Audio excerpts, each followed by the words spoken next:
ఆంధ్రప్రదేశ్ వాణిజ్య రాజధాని విజయవాడ, కర్ణాటక ఐటీ రాజధాని బెంగళూరు.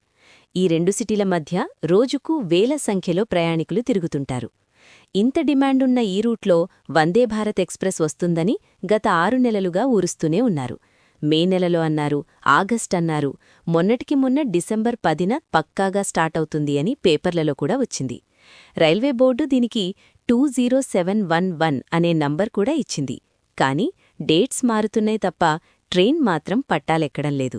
అసలు ఎందుకు ఈ ఒక్క ట్రైన్ విషయంలోనే ఇంత గందరగోళం?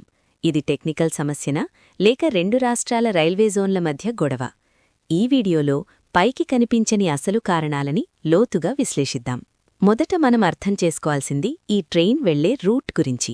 ఇక్కడే అసలు సమస్య మొదలైంది. సాధారణంగా విజయవాడ నుండి బెంగళూరు వెళ్లాలంటే 2 మార్గాలున్నాయి: గుంటూరు, నంద్యాల, గుంతకల్లు, ధర్మవరం మీదుగా వెళ్లడం, ఒంగోలు, నెల్లూరు, గూడూరు, రేణిగుంట, కాట్పాడి మీదుగా వెళ్లడం. రైల్వే బోర్డు రెండో ఆప్షన్ వయా తిరుపతి, కాట్పాడి ఎంచుకుంది. ఎందుకంటే కేవలం బెంగళూరు వెళ్లే ఐటీ ఉద్యోగులే కాకుండా తిరుపతి వెళ్లే భక్తుల రద్దీని కూడా ఈ వందేభారత్ ద్వారా కవర్ చేయాలన్నది ప్లాన్. కానీ ఇక్కడే ఒక టెక్నికల్ సమస్య వచ్చింది. ట్రైన్ రేణిగుంట జంక్షన్ దాటి తిరుపతి స్టేషన్లోకి వెళ్లి మళ్లీ వెనక్కి వచ్చి రివర్సల్ లేదా బైపాస్ లైన్ ద్వారా కాట్పాడి వైపు వెళ్లాలి. ఇది సర్క్యూటస్ రూట్, అంటే చుట్టూ తిరిగి వెళ్లడం. దీనివల్ల ప్రయాణ సమయం పెరుగుతుంది. వందేభారత్ అంటేనే స్పీడ్, కాని ఇలా తిరుపతిని టచ్ చేయడం వల్ల అనుకున్న 8 గంటల టార్గెట్ని మిస్ అవుతున్నాం. ఇది టైంటేబుల్ సెట్ చేయడానికి అధికారులకు పెద్ద తలలుప్పిగా మారింది. ఈ ట్రైన్ ఆలస్యానికి అతి ముఖ్యమైన కారణం ఇంటర్ జోనల్ ఇష్యూస్. విజయవాడ నుండి గూడూరు వరకు సౌత్ సెంట్రల్ రైల్వే ఎస్సీఆర్ పరిధి. ఇక్కడ వాళ్లు స్లాట్ ఇవ్వడానికి రెడీగా ఉన్నారు. కాని గూడూరు దాటిన తర్వాత ట్రైన్ సదరన్ రైల్వే పరిధిలోకి, ఆ తర్వాత సౌత్ వెస్టర్న్ రైల్వే పరిధిలోకి వెళ్తుంది. ఇక్కడ గూడూరు కాట్పల్లి లైన్ అనేది రైల్వేకి బంగారు బాతులాంటిది. ఎందుకంటే కృష్ణపట్నం పోర్టు నుండి వచ్చే బొగ్గు, సరుకు రవాణా రైళ్లు, ఫ్రేట్ ట్రైన్స్ విపరీతంగా వెళ్లే రూటిది.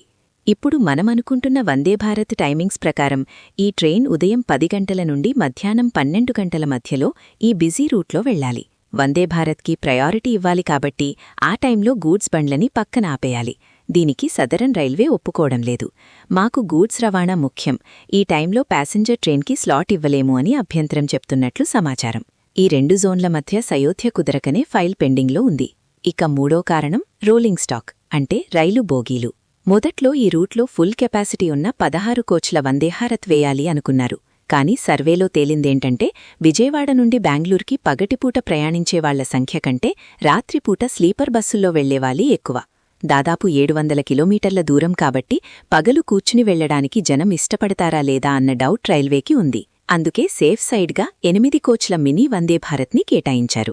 అయితే సమస్య ఏంటంటే చెన్నై ఫ్యాక్టరీ నుండి వచ్చే కొత్త రేక్స్ని పొలిటికల్ ప్రెజరున్న వేరే రూట్లకి మళ్లిస్తున్నారు.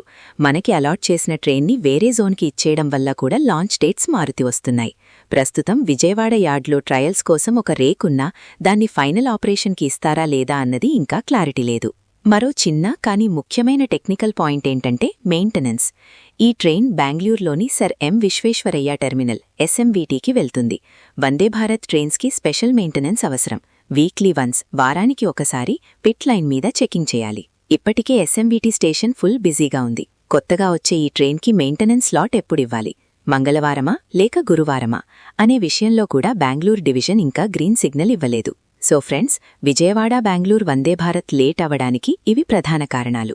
తిరుపతి మీదుగా వెళ్లే రూట్ టైమింగ్ సెట్ కాకపోవడం, గూడూరు కాట్పాడి మధ్య గూడ్స్ రైళ్ల రద్దీ వల్ల స్లాట్ దొరక్కపోవడం, జోన్ క్లాష్, డిమాండ్ సందేహాల వల్ల 8 కోచ్ల రేక్ కోసం వెయిటింగ్. నా అంచనా ప్రకారం సంక్రాంతి తర్వాత, అంటే జనవరి 2వ వారంలో దీనిపై ఒక క్లియర్ అనౌన్స్మెంట్ వచ్చే ఛాన్స్ ఉంది. అప్పటి వరకు మనం వెయిట్ చేయాల్సిందే. ఈ రూట్లో వందేభారత్ వస్తే మీకు యూజ్ అవుతుందా, లేక నైట్ జర్నీనే బెటరా? కింద కమెంట్ చేయండి. ఈ ఇన్ఫర్మేషన్ నచ్చితే లైక్ చేయండి, షేర్ చేయండి.